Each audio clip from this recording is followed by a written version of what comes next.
Hey, what's going on, guys? Welcome back to the Elemental Maker. Today, I wanted to talk to you about some cool stuff to add to either your shop or a buddy's shop, or give this to the wife and she can add stuff to your shop. Now, I'm not much one for shill videos. I get sponsorship requests all the time for everything from freaking thermos water bottles to robot kits. Now, the robot kit's a little intriguing, but no thank you. I'm keep your emails. I'm not I'm not doing any sponsored stuff. These are things that I use every day or look forward to using in the case of a couple things. But I want to talk to you about some of the stuff I use all the time in my shop, some of my favorite tools and other odds and oddities. So, starting off the list, I got half my list right there. Vessel screwdriver. I should probably look up the exact. Oh, Vessel 220W. Great screwdriver. It's a JIS head.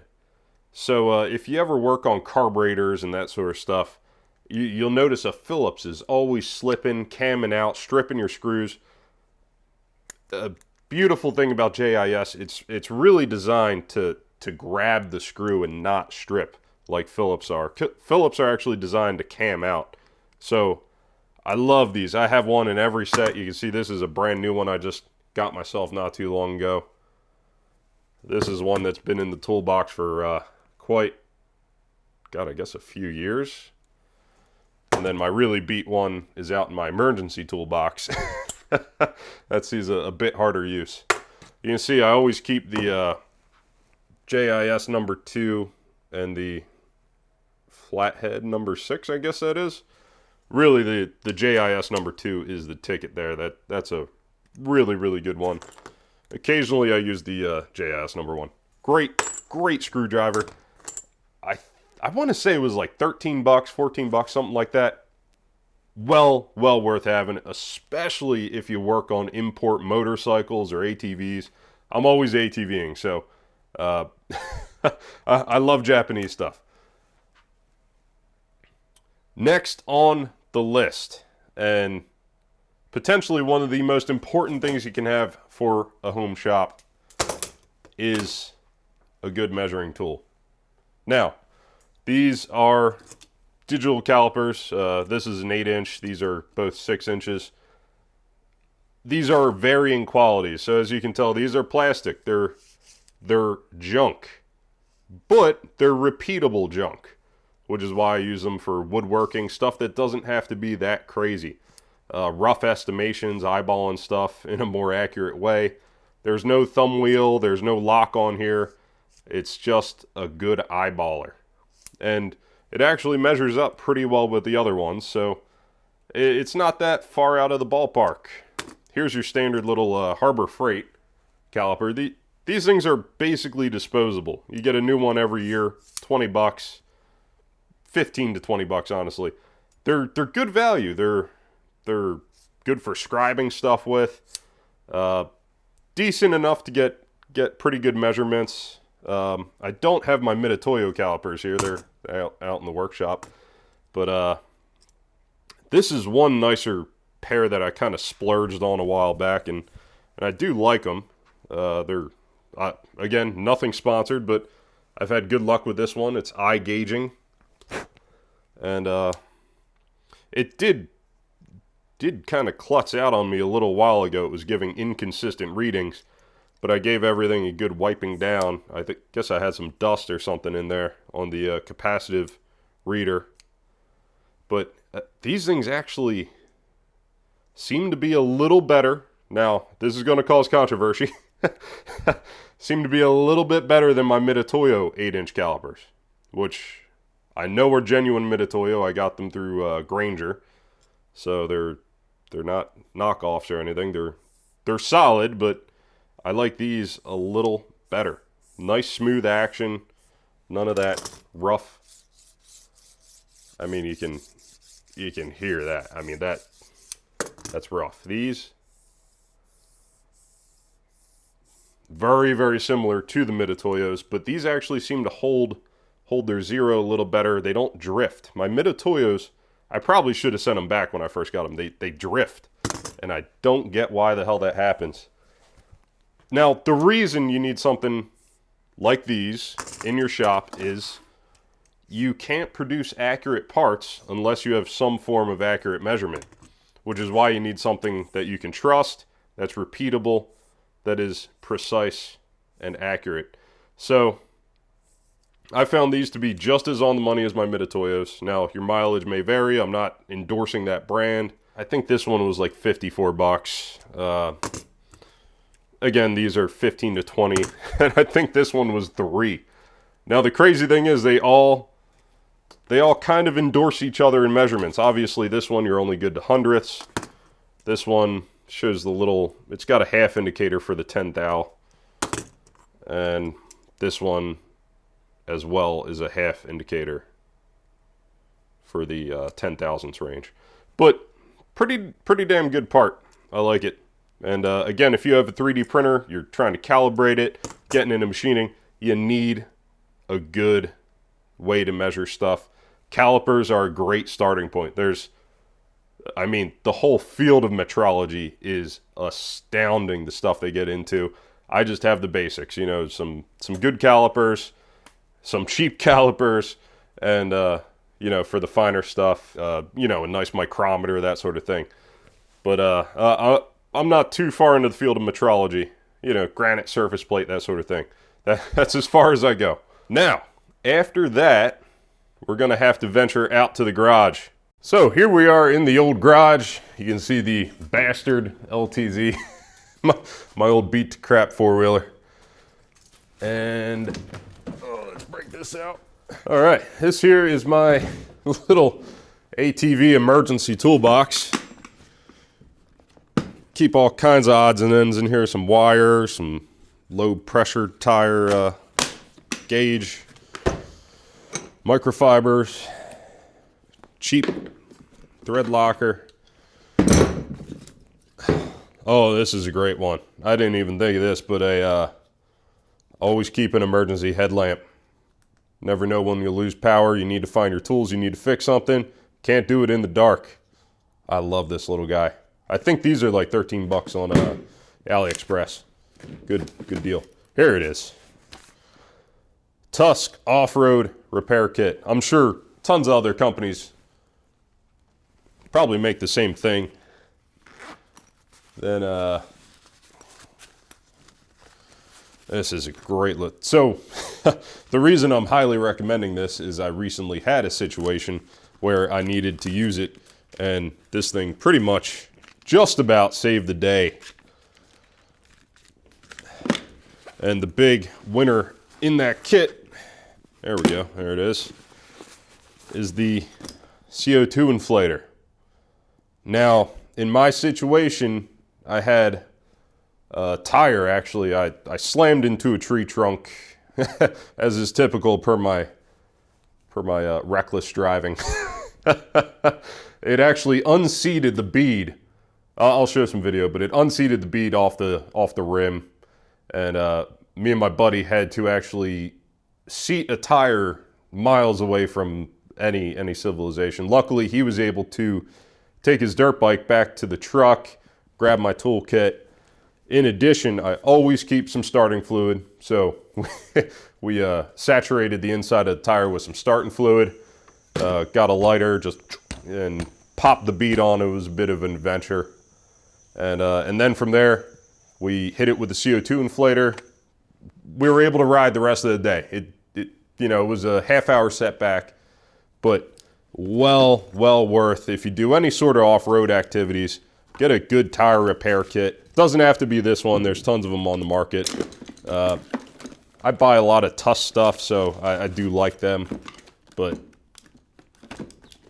yeah, that's a sticker for the toolbox I never noticed.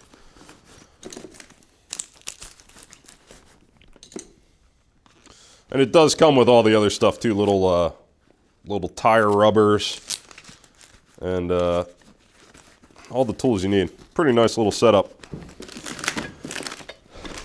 Some gloves. There it is. Told you I keep one in my emergency toolbox. So here we are in the office. You can see I got a pretty cool time lapse going. Well, hopefully it'll be pretty cool. Got a nice little time lapse going of some pink oysters fruiting. But here is my next suggestion. Oops. The Rear Ender 3. And I say that lovingly. For $200, this is also the largest ticket item on my list, but for $200, you cannot beat this printer. It's an absolute beast of a unit. I've had nothing but joy printing from it, and I've worked with a lot of 3D printers. I've built a lot of 3D printers. My senior project way back in college was actually building a metal printing 3D printer, which is kind of what got me hooked on everything. And I mean, this is every bit as stout as the one we spent thousands of dollars to build. That one was also a piece of crap, so I'm no expert. But I love this Ender 3. It's very, very precise. I ran a couple calibrations on it. It's astoundingly precise. These are really good calibration tools. It's the Calibration Cross, I think it is, and Calibration Tower. Once you run those, the thing's going to be printing dead nuts accurate. Really impressive. So, an absolute joy, well worth the money. People do occasionally have issues with the hot end and the feed mechanism. Those are the two big things I've read about on the forums. I have not had any of those issues yet, although I did preemptively buy, and this has sat here for over a year now, but I preemptively bought the upgrade. This is Capricorn tubing, and God, what are these called? The teeth fittings, the teeth holes. Teeth holes, that's a scary thought, huh? Anyway, great printer, $200, can't beat the damn thing. The next gift actually is one I was just recently given by my mother-in-law. Most guys bitch about their mother-in-laws. I joke on occasion, but she is a true gem. What other mother-in-laws get their son-in-law a bullet mold for their birthday? I mean, come on. So, obviously this is for the reloaders out there, but a lot of fun. And, you know, for a little bit of money you can get into a fun hobby there if you're into reloading or that sort of thing. Obviously it's not for everyone. Some people are frankly offended by the fact you can own these things, and I say that's ridiculous. But it's a lot of fun, casting your own freedom seeds, that sort of thing. You can see here I have a few other Lee molds that I've been using for quite some time here. Oh, this one's showing a little bit of crustiness on her, huh? But, and I know a lot of guys say Lyman and, what is it, RCBS. They're higher quality products, but I do like Lee. I think it's great what you get for the money. This is the Cannonball mold, 70 caliber, or 69, what is it? Yeah, 69 caliber. But can't beat them for the value. Any of the Lee molds, you know, just find out which Pew Pew device they have, match up the caliber. There you go. It's a good bit of fun. So in addition, another really cool gift I was just given by my good buddy. This is one of the coolest. I didn't even know they made things like this. And look at this. His wife has one of those awesome little vinyl cutters. She put the channel emblem on there. How cool. It's good to have good friends. And I really do appreciate them. So, I mean, it's a refillable spray bottle. But it's one of the best designs I've ever seen done on them. Back in the day, they used to have ones that had like the cartridge on top, and you'd screw a glass vial onto the bottom, and you had to rebuy the cartridges. This one you refill with your shop air. You got a nice little Schrader port there.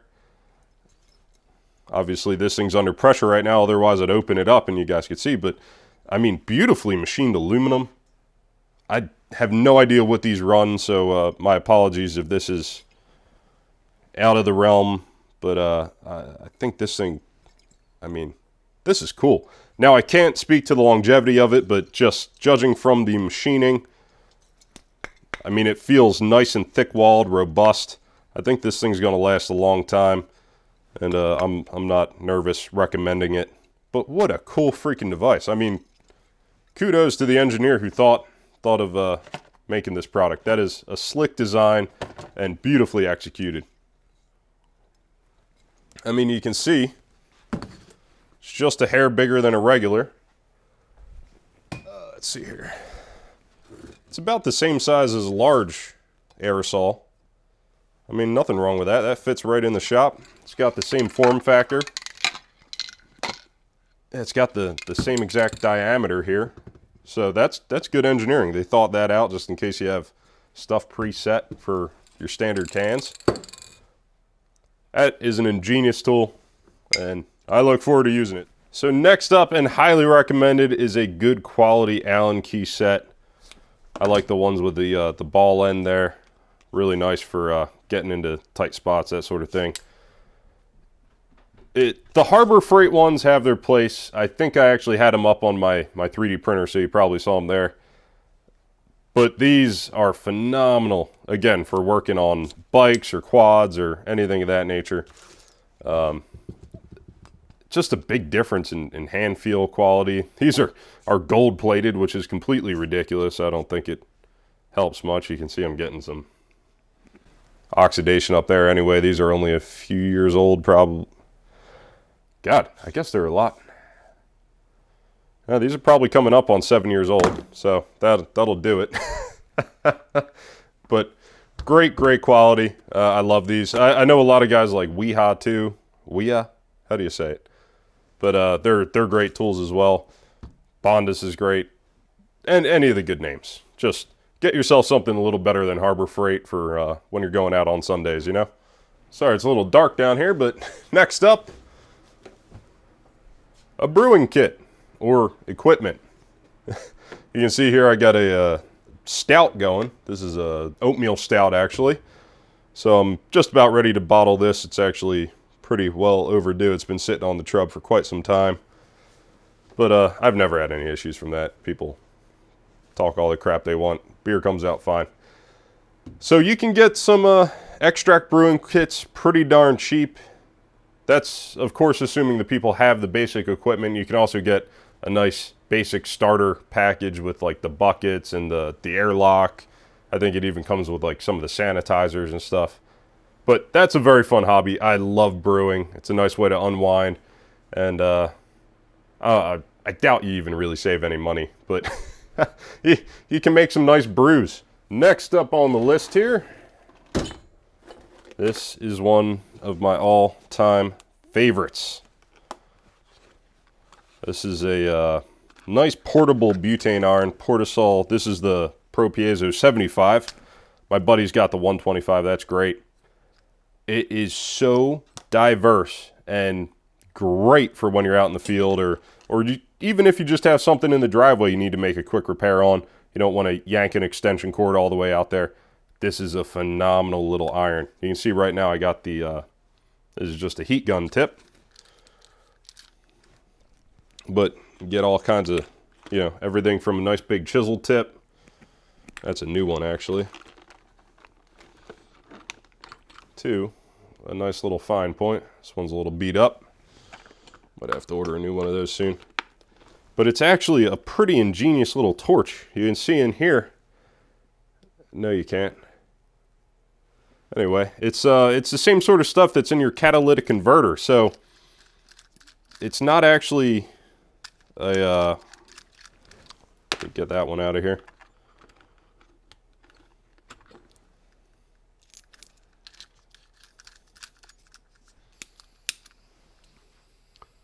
So just like your catalytic converter, it's actually catalytically breaking down and oxidizing the butane.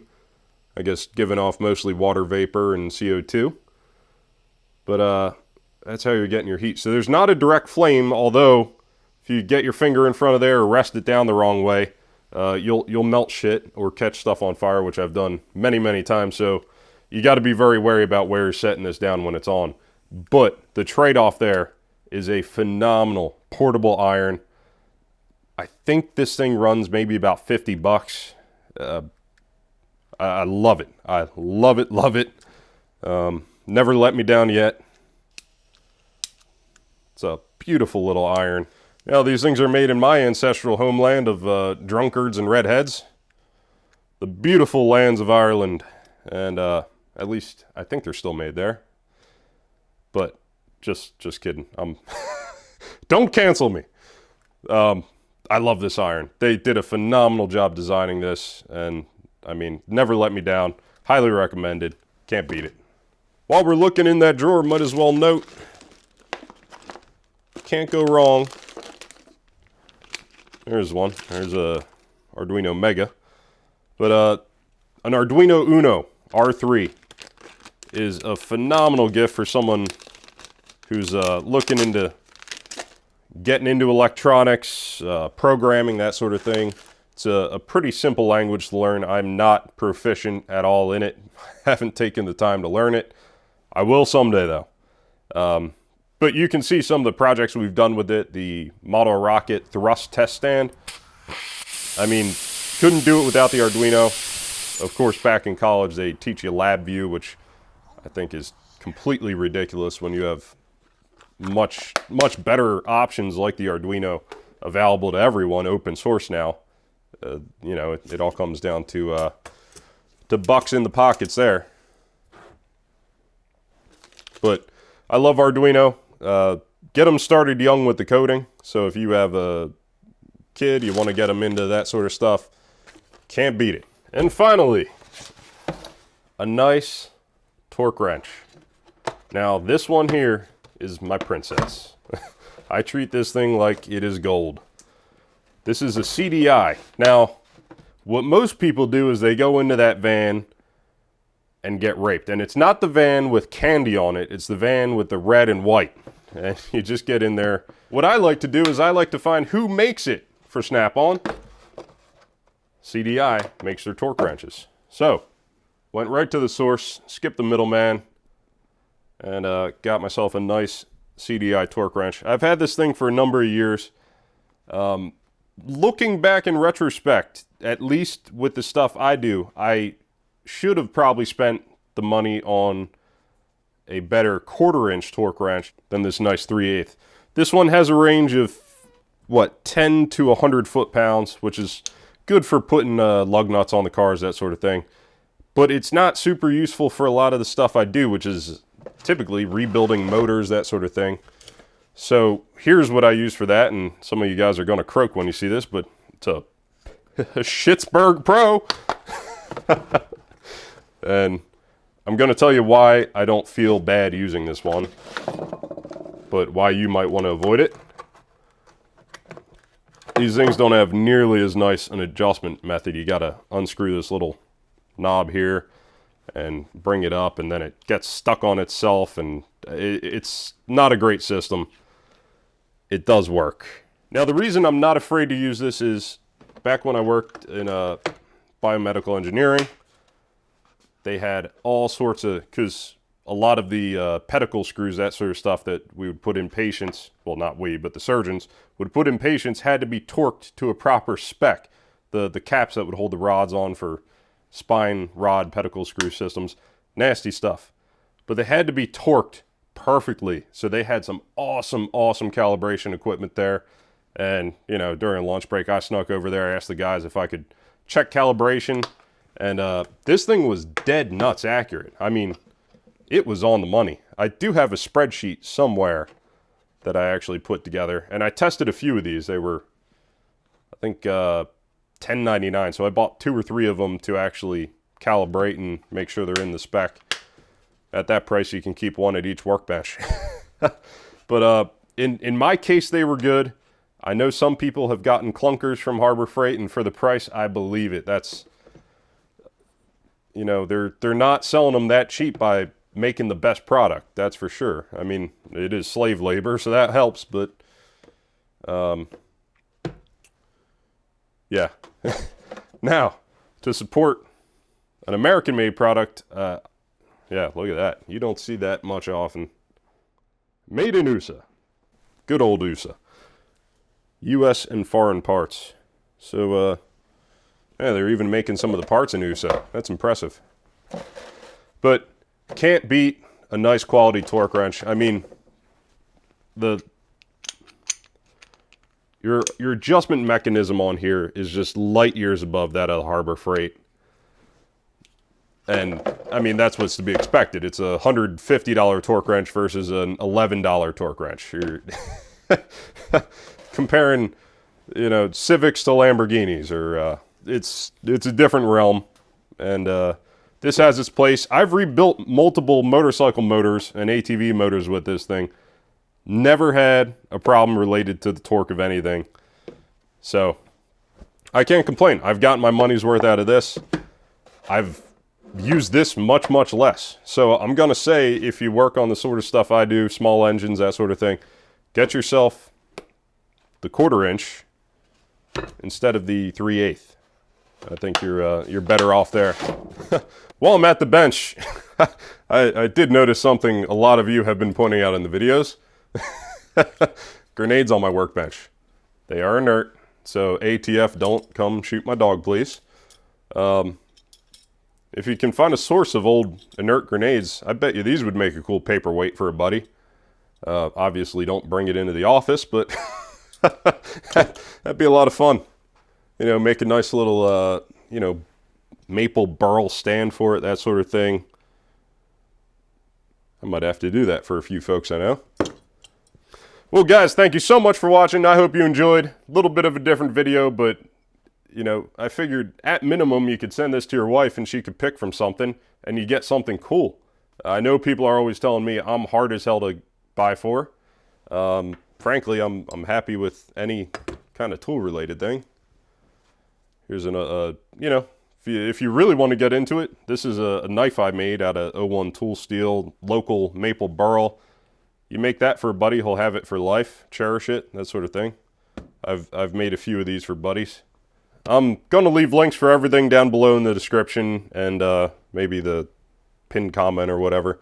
Hopefully it didn't come off as shilly or anything. These are all things I've bought with my own money that I really like. And trust me, there's plenty other things I've bought that suck.